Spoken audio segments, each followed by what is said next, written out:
Today we shall reflect on the life of St Bruno. Bruno Hartenfaust was born at Cologne of distinguished parents and frequented the famous Episcopal school at Reims. Ordained priest at the age of 25, he received a canonry at Cologne but was recalled by the Bishop of Reims to assist in directing his former school. His master, the saintly Herriman, had for some time contemplated entering a monastery, and when he carried out his plan a year after Bruno's arrival, the young saint was made director of the Episcopal school and supervisor of all the educational institutions of the diocese. St. Bruno filled this difficult and responsible position for 20 years and maintained the school's high teaching tradition. In the year 1075, he was appointed Chancellor and Canon Theologian for the diocese.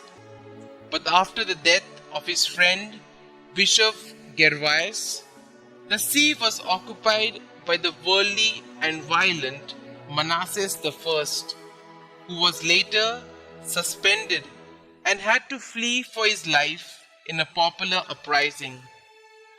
Bruno and 6 companions thereupon carried out a vow made some years before to leave the world and embrace the monastic life.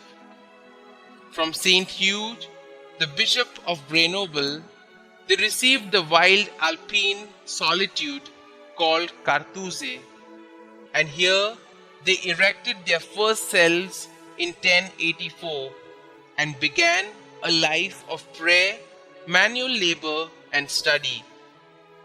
They lived in extreme mortification, silence and poverty, completely secluded even from one another, except at divine service and at recreation.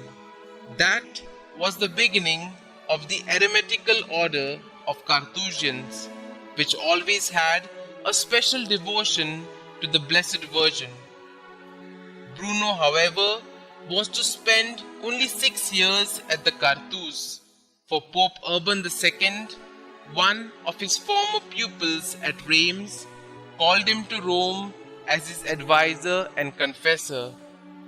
This pope's principal aim was to continue the reform of the clergy, which had been initiated by Pope St Gregory VII, but he had to contend with an anti-pope, Guibert, and the Emperor Henry IV, whose military success made it necessary for him to take refuge in southern Italy.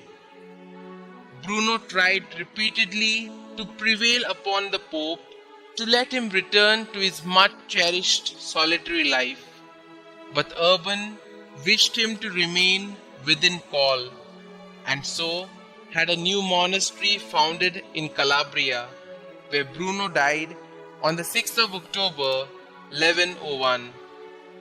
His Grand Cartouze continued to grow until it controlled some 250 monasteries.